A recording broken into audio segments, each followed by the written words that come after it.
नमस्कार दोस्तों, मैं हूं ब्रजेश कुमार।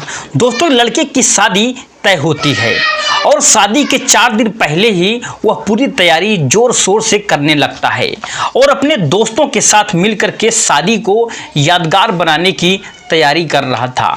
दोस्तों, बात कर रहा था और प्लानिंग कर रहा था, रथ सजवा रहा था, यहाँ तक कि डीजे की तैयारी भी कर रहा था। दोस्तों, तमाम व्यवस्थाओं ऊपर बिल्कुल लगा हुआ था, शॉपिंग भी कर रहा था।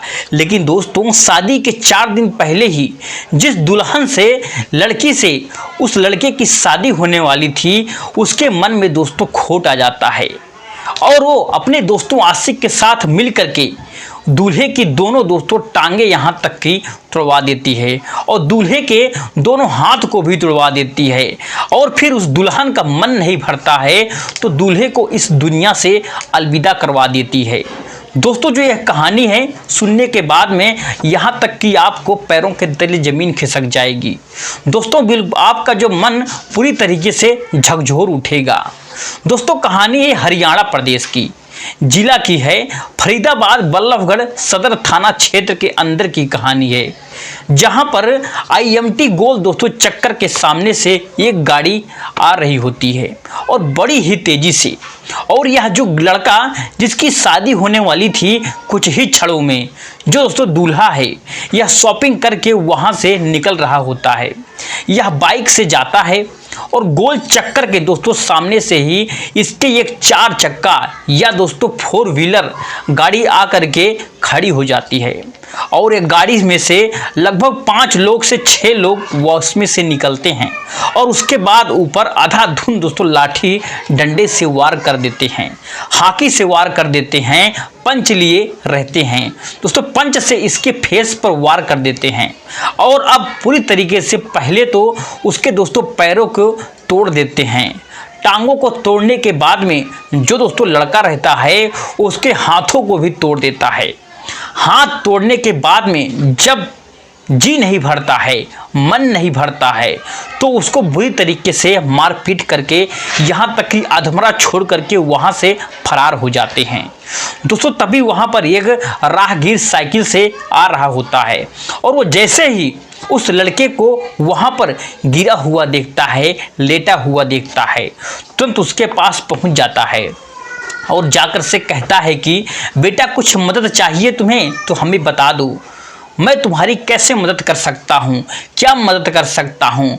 दोस्तों, लड़का कहता है कि अंकल, आप मेरी इतनी सी मदद कीजिए कि आप मेरे घर खाली कॉल करके घर वालों को सूचना दीजिए। बस यही करना है आपको कि ऐसी ऐसी स्थिति, ऐसी ऐसी घटना हो गई है और इस जगह पर मैं हूँ।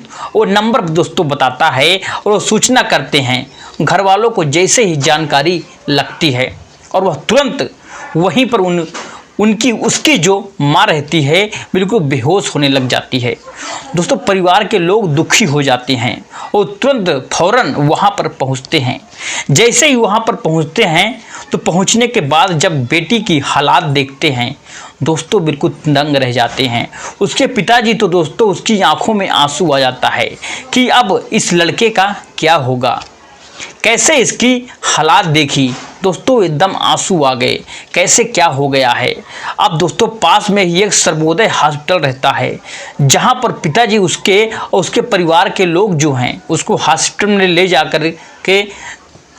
में ले जाने के बाद उसका इलाज शुरू करवा देते हैं। और दोस्तों, जो लड़का रहता है वो हॉस्पिटल वालों को कहता है कि देखिए, इस बच्चे को बहुत ही ज़्यादा गंभीर चोटें आई हुई हैं, जैसा कि आप बिल्कुल साफ साफ देख रहे हो।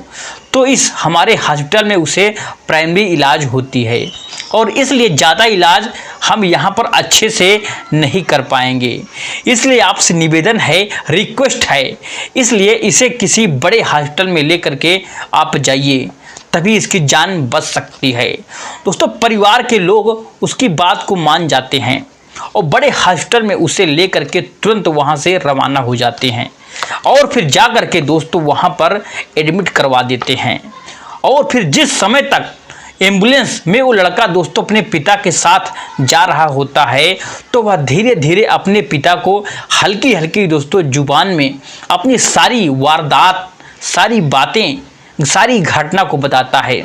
वो पिताजी दोस्तों जिन लोगों ने मुझको मारा है उन लोगों ने बताया है कि जिस लड़की नेहा के साथ तुम्हारी शादी होने वाली है उसका पीछा तुम छोड़ दो, शादी तुम मना कर दो, नहीं बहुत ही बुरा होगा।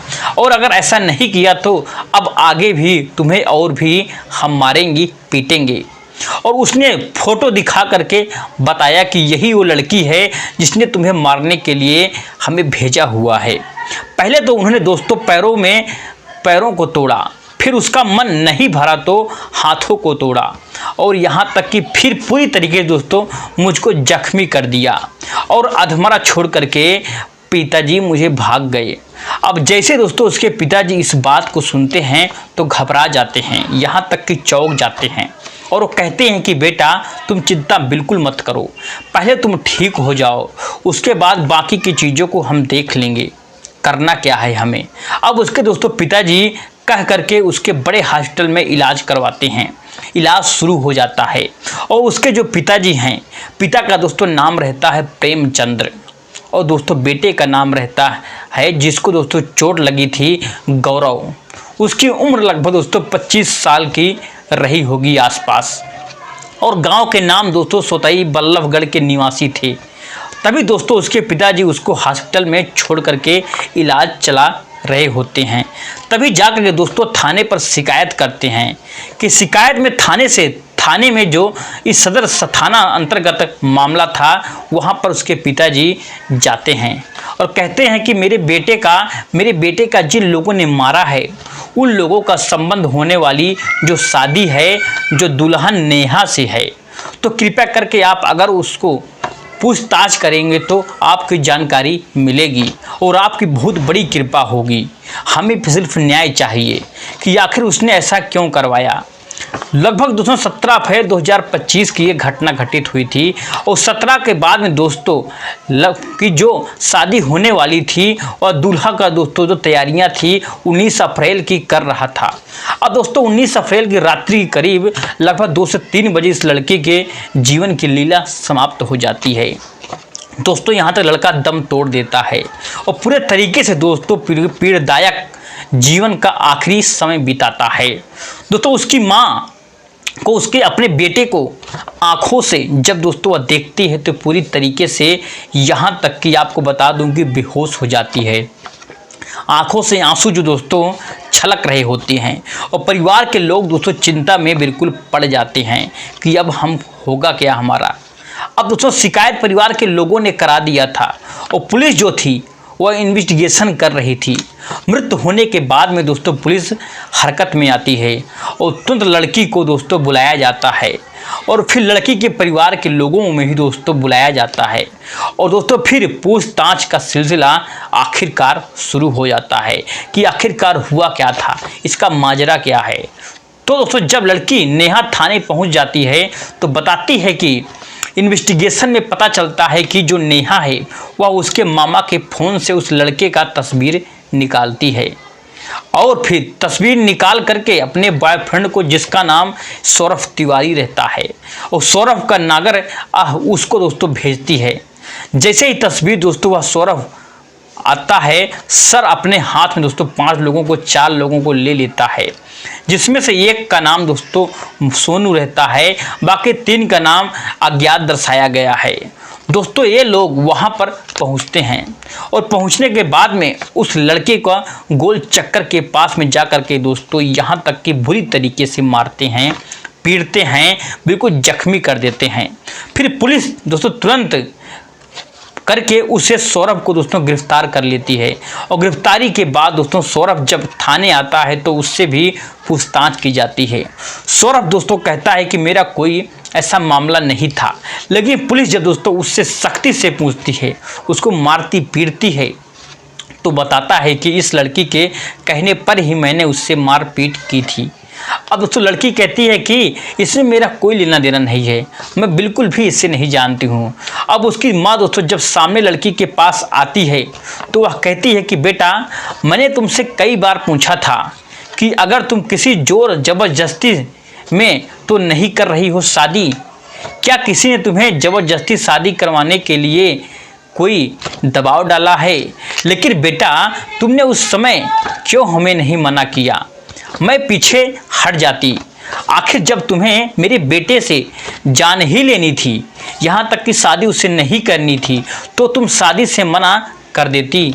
तुम्हारी बड़ी भलाई होती, तुम कहीं और शादी कर लेती। मेरा हंसता खिलता परिवार तुमने पूरी तरीके से बर्बाद कर दिया।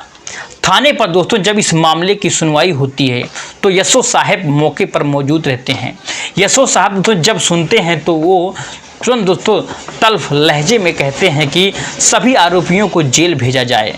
अगर दोषी पाए गए तो इनको कड़ी से कड़ी यहाँ तक की सज़ा दिलाई जाएगी। दोस्तों ये थी आज की घटना, आपको कैसी लगी? अगर आपको अच्छी लगी है तो वीडियो को लाइक और चैनल को सब्सक्राइब करना बिल्कुल ना भूलिए। चलिए दोस्तों मिलते हैं नेक्स्ट वीडियो में एक नई कहानी के साथ। तब तक जय हिंद, जय भारत, जय।